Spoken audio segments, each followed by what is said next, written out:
பேபிகார்னுக்கு தேவையான மசாலா ரெடி பண்ணிக்கலாம். இதில் 1 ஸ்பூன் சீரகம், 1 ஸ்பூன் சோம்பு, 2 ஸ்பூன் மிளகு போட்டிருக்கேன். இப்போ இதிலிருந்து ஒரு நல்ல அரோமா வருது. ஆஃப் பண்ணிக்கலாம். ஆறுனதுக்கப்புறம் அரைச்சி எடுத்துக்கலாம்.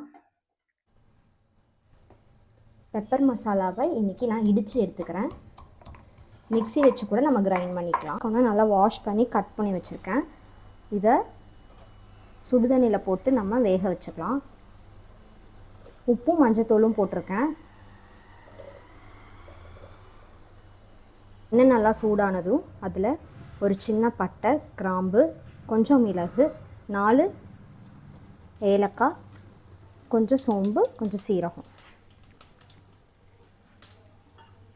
இதில் நல்லா பொடியை நறுக்கி வச்ச 2 பெரிய வெங்காயம் சேர்த்திக்கிறேன்.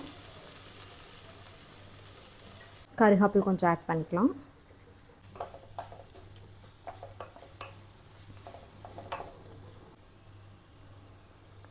கொஞ்சம் வெங்காயத்துக்கு உப்பு சேர்த்து நல்லா கோல்டன் ப்ரௌன் வர வரைக்கும் வதக்கிக்கலாம்.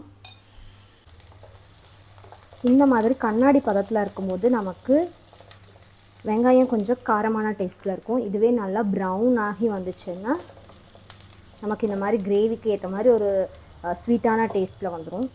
நம்ம கோல்டன் ப்ரௌன் வர வரைக்கும் வதக்கிக்கலாம். இது கொஞ்சம் ப்ரௌன் ஆகிடுச்சு.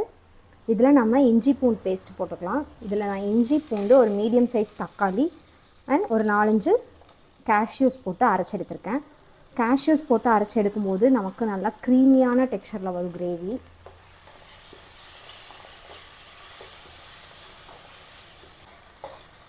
தக்காளி, இஞ்சி பூண்டெல்லாம் நல்லா வெந்து வந்துருச்சு.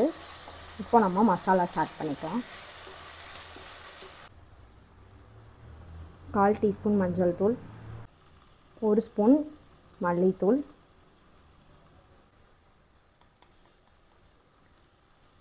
1/4 ஸ்பூன் மிளகாய்த்தூள்.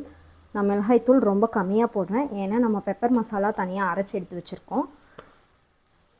அரைச்சி எடுத்த மசாலாவில் 1/2 ஸ்பூன் மட்டும் இப்போ போட்டுக்கிறேன்.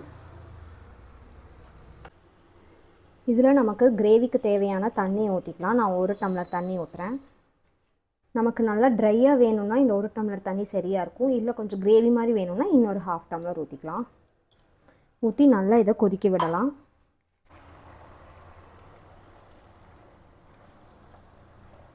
நல்லா கொதித்து வந்திருக்கு. கிரேவிக்கு தேவையான உப்பு ஆட் பண்ணிவிட்டு இன்னொரு 5 மினிட்ஸ் கொதிக்க வைக்கலாம். இது நல்லா கொதிச்சிருச்சு. இதில் நம்ம பேபிகார்ன் ஆட் பண்ணிக்கலாம். பேபிகார்னை நல்லா க்யூப் மாதிரி கட் பண்ணி நான் 5 மினிட்ஸ் வேக வச்சு எடுத்திருக்கேன்.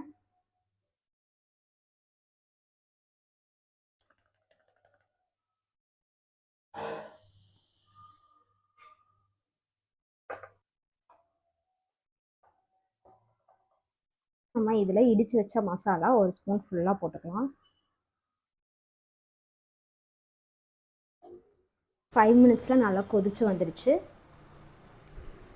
இதில் நம்ம கட் பண்ணி வச்சுருக்க கேப்சிகம் போட்டுக்கலாம். உங்களுக்கு கேப்சிகம் பிடிக்காதுன்னா இதை ஸ்கிப் பண்ணிக்கலாம்.